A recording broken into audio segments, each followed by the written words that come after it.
How to delete Cameo Selfie on Snapchat. So go open up your Snapchat application. In this camera page, swipe right, choose a chat with a friend, and once you click on the smiley face beside the microphone icon, these options will show. Click on this head icon with the plus icon above it. This is the Cameo page. Now, I don't have any cameos saved here, but if you have one, your face will show in every single sticker here. There are two ways on how to delete this.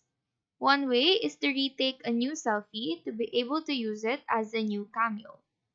Tap on the new selfie button on the bottom part, and in here, you can take a new photo to use as a cameo.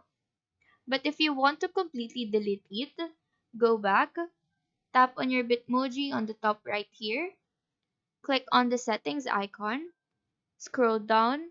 Under the privacy controls, you can see clear data. So tap on that, and in here, you can see the clear cameo selfies. Tap on that, click on clear, and your cameos will now be deleted. So that is how you delete cameo selfie on Snapchat.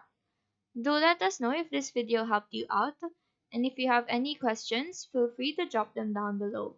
Thank you for watching and have a nice day.